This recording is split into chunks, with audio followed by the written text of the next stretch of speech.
everyone. Paul, can you hear me at the back there? All right, well, it's a very great honor to welcome all of you on behalf of Bobby, on behalf of my parents, on behalf of Rena, on behalf of all my brothers and sisters and brothers and sisters-in-law. Most of whom couldn't make it, only me and Rena and Aria. Where are you? And Aria were able to make it, but all the others are with us in spirit. When I say they're with us in spirit, I mean they're in some other country down the path. The Simcha so far has been absolutely fabulous. It's been intimate, it's been charming, and it's been classy. And I want to start with a huge thank you to Benji and Leah, Paul and Nicole, for including us, and thank you to whoever got bumped off the invitation list to make room for us. So my dad asked me to be MC tonight, and that's a huge and special honor. He asked me just at the wedding, actually. And that's really a very special honor. Let me explain why. It's not just MC, but in every family, there's a person whose job it is to speak slightly inappropriately. And traditionally, that's been my dad's job, at least when Alan wasn't available. And so, and it's a delicate job because you have to be a little bit inappropriate, but not too inappropriate. You've got to tread a very careful line, right, sir? And so, I think it was very, very telling that my dad got to the point where he was willing to trust me with this. And I have to say that I'm honored, and this is typical of my parents. Generosity and trusting. Another example of the generosity is really they did all the work for tonight, but shared the credit with all of us, which we appreciate. And we wish you that you'll continue to be young and energetic. I know you haven't let the pandemic slow you down at all. You've been traveling and seeing the family and hosting smachot, and I hope you'll be able to carry on doing that when we have Esrim. And so given this need to sort of tread this careful line, I thought I would start with at least a modicum of respectability. And so I did actually pick up a chumash, and I dusted it off. And I had a look to see are there any references to Yehuda and Tamar in the chumash. And I thought I'd hit the jackpot, because it turns out, I don't know if you know this, Benji, there's a story which is about Yehuda and Tamar in the chumash, the same story. And so I was very, very excited that I'd found this story to talk about. And amazingly, none of the speakers so far have spoken about this. They were talking about Yerushalayim, and so it was really very, very perfect. But then I did read the story, and I sort of looked over my shoulder and put down the chumash, make sure no one was watching me and what I'm reading. And so I won't speak about that. But suffice it to say that at the end of the whole business, Yehuda, you need to know that Yehuda got the final word of the whole story. And Tamar, you need to know that the final words, the last word of the story was Tzadka Mimeni. She's more righteous and correct. So that's very nice. But, I mean, little did I know that now I realize that all the other speakers and all the beautiful event have been tiptoeing around this elephant in the room. That we've been talking about Birkas Kohanim, not looking at the elephant, and trust me to go and smash right into this big African elephant, so sorry about that. So I decided that, if I can't talk about working with the chumash wasn't working well for me, so I thought I'd better stick to jokes. And what better jokes than Dr. jokes? And unfortunately, I know a lot of Dr. jokes. When I was about 6 years old, Effect would rattle Dr. jokes for hours. You knew all of them, right? Do you remember? You knew them all by heart. I remember them from then. Excellent. And so at the time, I was very young. I thought you'd made them all up. Now I realize perhaps you didn't. But in fact, not only did Effect not make up the catchy of jokes, as I thought when I was young, but the Dr. jokes are very ancient. I don't know if you know, but the first Dr. joke is found in a 3rd century Roman joke book written in Greek from the 3rd century. Uncle Graham has it in his library, I imagine. Probably in the modern literature section. And so really, Dr. jokes have a certain nitzchius that you don't see in other jokes, and that makes them very special, I think. You know, like Doctor, I keep chewing my pillow. How do you feel? I feel a little down in the mouth. Oh. Okay, it's a foul joke. So, but maybe it's my yeshiva training, you know, back in the day. But something was really bothering me about these jokes as I was preparing my speech, and I was sort of trying to understand what's the doctor. Why does it say twice doctor in there? Isn't it enough without the kfilus to just say once doctor? And I was worrying about this a lot, and I was doing this a lot, and you know, I've always wanted to do that. Now I can, so that was good. And so the question is, you know, clearly it can't be that the second doctor is just as a kfilus. He must be able to medayek something. He must be able to teach us something. And this is what I was worried about. And I was trying to figure out, and I had this sense of deja vu. Maybe I'd seen a similar kushya before.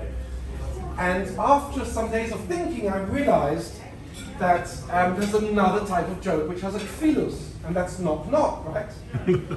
and that we can maybe do a Sarah Shava from knock knock to doctor, you see, because why does it say knock knock? Okay, so that's fine. Knock. Okay, knock knock. Okay, so you see, when I just say knock, you don't answer me straight away, right? Maybe you'll come to the door later, maybe within 72 minutes you'll come to the door. But when I say knock knock, then there's reasons. Then without the Hesed Chadas Chas v'Shalom, Toke de Dibur, you answer me. You're almost over an Asiyasam. And that's very, very powerful. So the second knock changes the whole meaning of knock knock. And so, not your way of laughing. I mean, you've all heard, you know, more obscure hakiras and sat there respectfully. So this is the tip from the Gemara. So the knock knock teaches us. The second knock introduces resource and urgency, and that's what Dr. teaches us. When someone comes to the Dr. Yehuda and they say Dr, they want immediate attention. You know, if they come and say, Doctor, I swallowed a £2 coin, you say, let me know if there's any change. You don't wait, you say it straight away. Okay, so write that down really. You know, if they say, Doctor, they want immediate attention. So, there's also, that's the pshat, that Doctor is reasons like Zera Shava from Knock Knock. But there's also a drush. However, there is a rule that the MC can only speak for 3 or 4 minutes at a time. Actually, I'm allowed to speak for hours, but with shiurim, a little bit, break, a little bit more. So that's what I'm going to do. I'm going to tell you later about the drush of Dr. So in the meantime, I'd like to introduce our first speaker. I promise you that this will be a short speech, but I'll go out on a limb and say it will be one of the most meaningful and moving speeches of your entire wedding. And so I give you our unchallenged matriarch and leader, Bubi.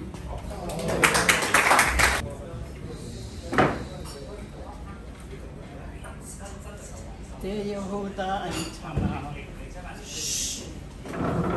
I'm so excited still, and I think I'll be always excited about you too. First of all, let me wish you the happiest of future. And may you go on and on into very old age, loving each other like you do. Amen. Amen. God bless you, and you should have a very, very happy life. Amen. And I give you one little tip. You give and give and give each other, and you get and get and get it back. Many folks. I don't know what else to say. So, and God look after you. Amen. Thank you. So we learned before the pshat, that the kfilos of Doctor, to knock knock, is a matter of zrizus. And that's the pshat. But like I said, the drush goes a lot deeper.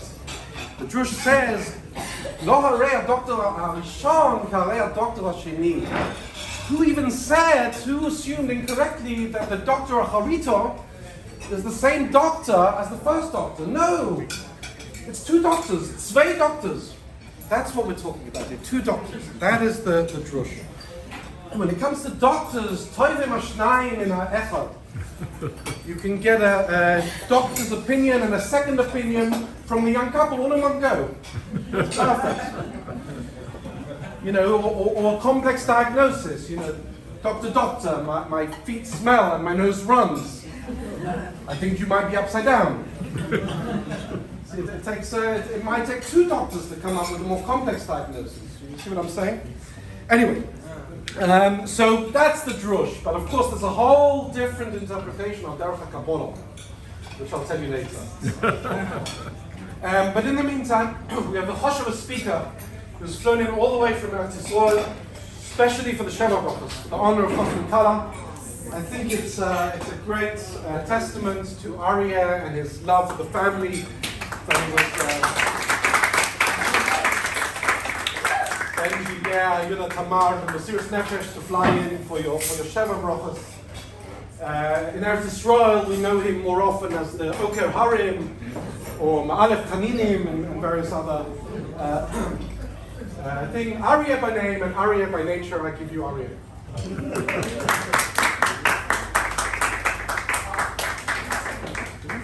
Thank you, Tzvi. Never quite. Been introduced that way before, but I like it. So first I want to share with you a little point that crossed my mind, which is the Gemara in Brachot Daf Nun Chet says that if you haven't seen a friend, a close friend for 30 days, you have to say Shechianu. And if you haven't seen him for a year, you say Baruch Mechei Amitim, Hashem Malchut. Cut long story short, there's a discussion in Achronim about this, the conclusion of which, according to Rav Ovadia Yosef, is that in an age in which you have communication, or even then, if you would have communication, if you hear that someone's alive, you hear from them, you wouldn't say Baruch Mechei Amitim. The Gemara says, Rashi explains, like a mention, Ishkach min alev. If someone is forgotten for 12 months, you make a bracha when you see them. But today, with WhatsApp or Signal, if you're into that, whatever you're into, the privacy advocates among us, or email or telephones. So that situation doesn't really happen very much. Thank God they can't hear from someone for 12 months. But the psak is that Shechianu, you may, even if you spoke with them, because seeing is believing and seeing is feeling, and it's a real simcha. I'm especially delighted. I'm delighted to be here today, and not just because I'm here, sharing with this beautiful simcha for this wonderful Chatan HaKala Yehuda and Tamar. Seeing Bubi, we miss you terribly, terribly. And all my cousins, my siblings, and nieces and nephews, and all of you, and it's wonderful. In that spirit. Baruch atah Adonai, Eloheinu melech haolam, she'achiyanu v'kimanu v'gi'anu lazman hazeh. Amen. Now, Yehuda, I want to tell you, I was so excited when I saw the glass in the chuppah through what's called a Zoom, live stream. And for a moment I thought about Yerushalayim, Meshkachech. And then the next thought that crossed my mind is, he has a black belt in Taekwondo. Wouldn't it be cool if instead of stomping the glass, he would throw it up and do a jump spinning back kick? And honestly, I'm disappointed you didn't do that. You had a live stream audience around the world. This would have been recorded forever. And you're not going to get a second chance. So, well, you can break the glass. You know what? Just take the glass one day and let's see how you do it. One other thought crossed my mind I'm going to share, apropos Metsuyan. Great restaurant, and food is certainly worth flying for. And the thought that crossed my mind that there's not many interactions between Japanese and Jewish kind of cultures. There's not much there. But there's one person whose name I'll take an opportunity to recall. Kempo Sujihara. Kempo Sujihara, a man with tremendous chiyot, Chassidim Olam, who was recognized by Yad Vashem decades ago. He was the Japanese consul in Latvia, and he bravely, in violation of all his orders and authority, issued over 5,000 visas to permits to go to Japan, saving Mir, Yeshivat Mir, and many of its kind of satellite communities, and many others besides, including some famous Talmidei Chachamim, one of which was Nochem Persovich, who was a Maggid for many years afterwards in Mir, and I have a funny story about him for another time. Okay. I only have 25 minutes. So, and that's actually related to Yehuda's living in Bet Shemesh. There's a forest in Bet Shemesh named for King Sujihara. It was recently razed to the ground and there was a building put instead, but it was relocated somewhere else. He refused, by the way, to receive any award, recognition, anything of that kind. He declined any monetary reward for his tremendous sacrifice. And it was a sacrifice. For decades later, he was persona non grata everywhere. But his son ultimately agreed, after years of kind of negotiation, to allow the Hebrew University to give his son a scholarship. And his son is one of those few Japanese people who speaks a fluent Hebrew as a result. Anyway, there you go. Some apropos Mitsuyan. I think Mitsuyan is Chinese. I was going to say. Story Is it? I was just thinking because God is this country. It's a great story. Yeah. Well, here's the thing. He actually sent it to China. They were sent to Japan, and from there they were exiled to Shanghai. So it makes good sense. There you go. You see, I've got all the bases covered. Iceberg Goldberg, right? Iceberg Goldberg. Thank you. Goldberg. There's Iceberg. Yeah. All right. So I'm going to share with you a little word, and with it something of a bracha for you both.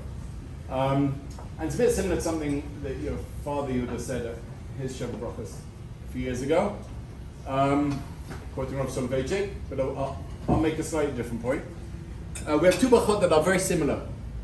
Shabbat and Sameach tesamach re'im ha'ovim kesamechachai tzachah v'gan eden mikedem Baruch Hashem mesamech hatan v'chala and Asher b'ras ason v'simcha etc. mesamech hatan im hakala. Endless Wörtlach to try and understand the distinction.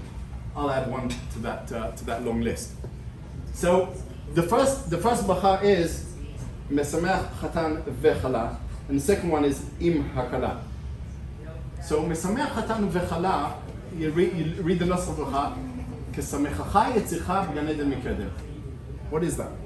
You look in the Psukim, it doesn't say anywhere that the Yatzir was samech in Gan Eden. There's no simcha, no mention of simcha in Gan Eden mikedem. So what is this great simcha of the Gan Eden mikedem? The Midrashim fill the void for us and say that Adam matzah et Chava, and this was kemotzeh avedato, like someone who's lost, his rib, so to speak, something precious to him, and therefore the Chatan and Kala, let's just say Chatan and Kala were very happy to meet each other. They felt like they were a missing part of each other, and therefore they completed each other. Now, I'll suggest that this bracha is actually a bracha about the simcha of the wedding. It's a tremendous simcha. It is a simcha. It's nothing. Yom chatunatov, yom simchat libon. Nothing else has that status of simcha. And there's great simcha. Wedding is an enormous simcha, and therefore we say bracha. Kisamechai tzachah v'gan eden mikedem. When a chatan and kala find each other, that's a tremendous simcha. Then the next bracha has nothing to do with the wedding. Shel bara sason v'simcha. Chatan v'kala. A whole bunch of other things. Gila, Rina, Gita, Cheva, Ava, Achva, Shalom, Bereut. And there's a bracha that too. Ne'arim im shtei neginatam. I'm going to say where the parents-in-law, they're not there. It doesn't even sound like a wedding. Ne'arim im shtei neginatam. Could be any great sin. The source of these words, of course, the Gemara, right? There's another bracha which contains the same lashon. Mishmar hayotzeh. The Kohanim would rotate in Beit HaMikdash, and when the Mishmar HaYotzeh, Brachot Yudbet, the Gemara says, when the Mishmar HaYotzeh leaves Beit HaMikdash, they have a special bracha for Mishmar HaNichnas. They have a special bracha for the incoming, the new people. That's you. Mi sheshiken shmo b'bayit hazeh, hu yashkin benechem ahava ve'achva ve'shalom ve'reut ve'uchatan ve'ukana. The Kohanim who are leaving their job, who are ending their rotation, wish the ones who are coming into their rotation, so here we have lots of people. We're not leaving our rotation, so to speak, but we've been there for a while, many of us, and we wish you, the new Chatan and Kala, ahava ve'achva ve'shalom ve'reut. All the happiness that we've learned to create and enjoy and have, all the love, all of that, all the ahava ve'achva ve'shalom ve'reut, we wish for you. Amen. Amen. So, I'll summarize that then. You can say amen again at the end. We have two brachot. One which is thanking Hashem for the great simcha of a wedding. And the second is a bracha with a bakasha for the future. We add a request for the future. That your simcha should continue and grow, and you should experience Avah V'Achlava V'Shomrut, not just today, and not just this week, but forevermore. Wow. Go ahead, Harriet, don't sit down. Because you've done such a good job, I'm going to invite you now to sing with me. Thank you. Okay. And a quick service announcement. Most of you may have received an invitation to a WhatsApp group. It's going to be used briefly for a game, short game, a little bit after the main course. If you did not receive an invitation to a WhatsApp group, maybe you could speak to me or Rina or one of the hosts during the main course, and we shall add you. Okay, with apologies to Miss Polly.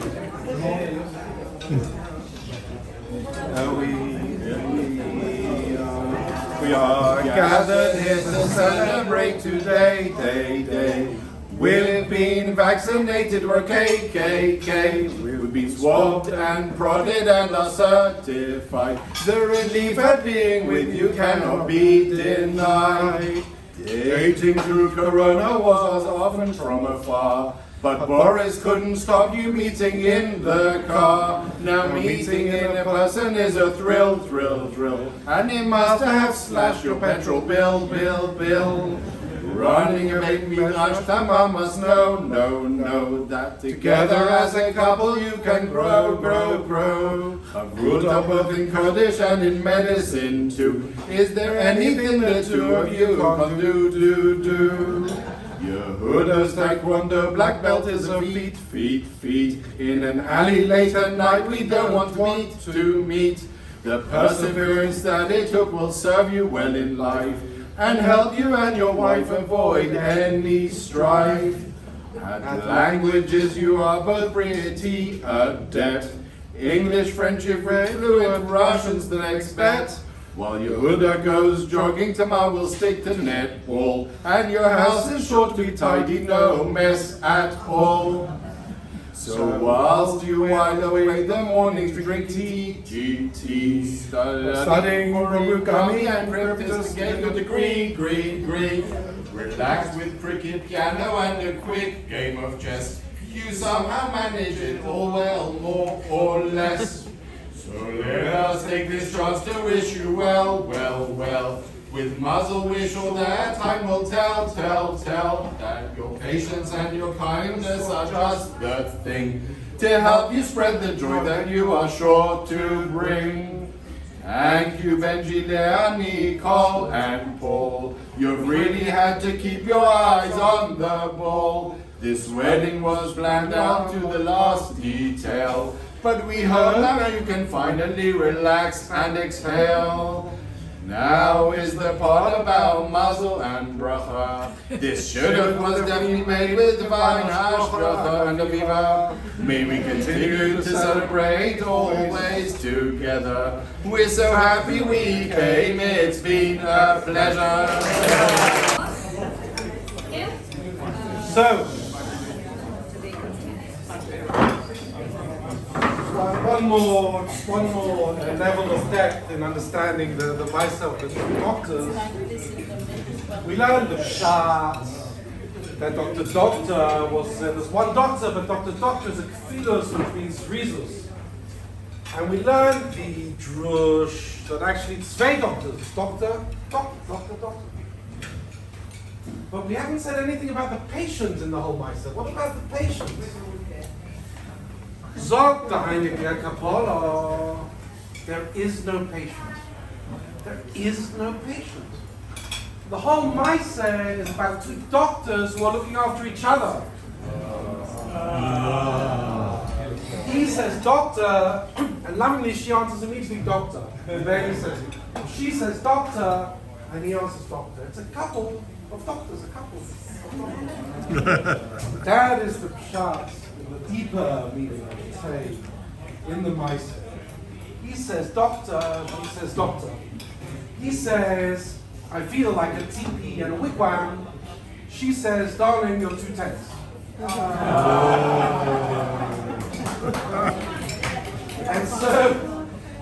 And so, Yehuda and Tamar, my bracha to you is that like the two doctors and the Meiser who've been together for 17 centuries, you should grow together and grow old together and laugh together for a long, long time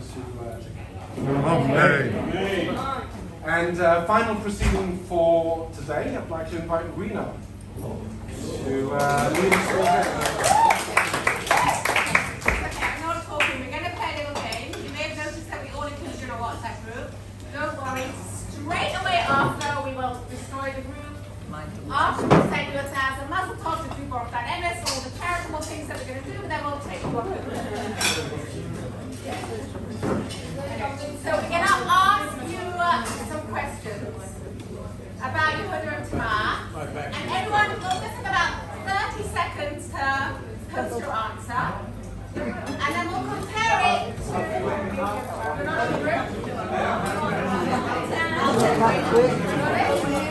all you have to do Hi, how are you? Nice of you to come in. Come on in. Thank you. We're not saying it, we're just popping it.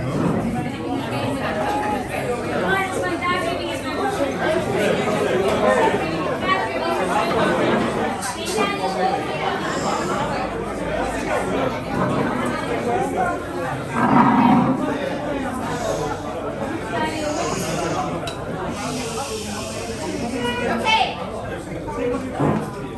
First question is, start with an easy one, and just type the answer as quick as you can, and then we'll compare Yehuda's answer and what she says about he says about Tamar and see if they know each other, or you guys know better. What is Yehuda's favorite book in Tanakh? Okay?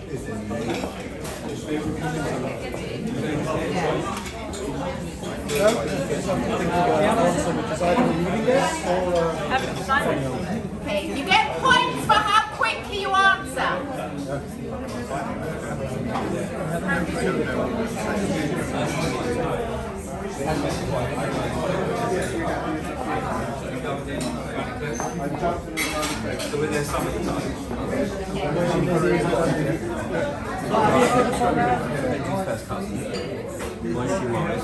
I'm Bobby's grandson. If you answered, Bobby's oldest grandson. Number one grandson. okay, as you can see,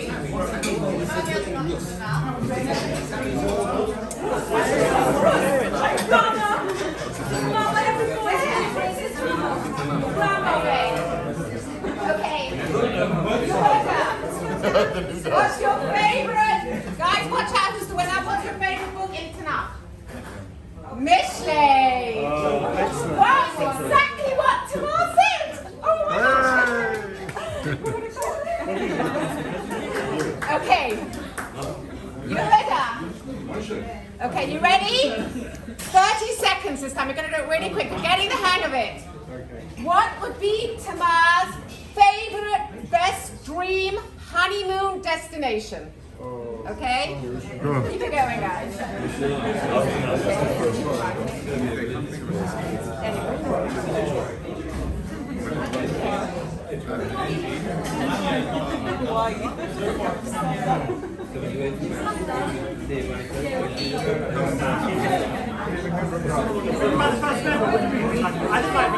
My brother-in-law cried. He's still going to cry.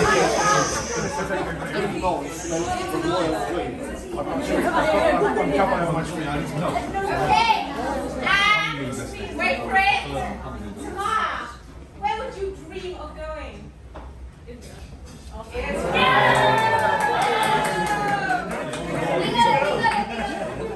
Hawaii.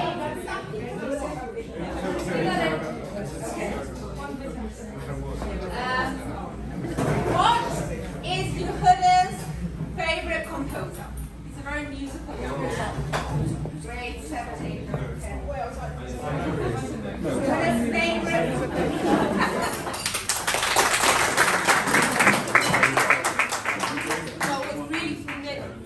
special has been the love and the warmth that your whole family has shown us. I so appreciate how you welcomed me into the family.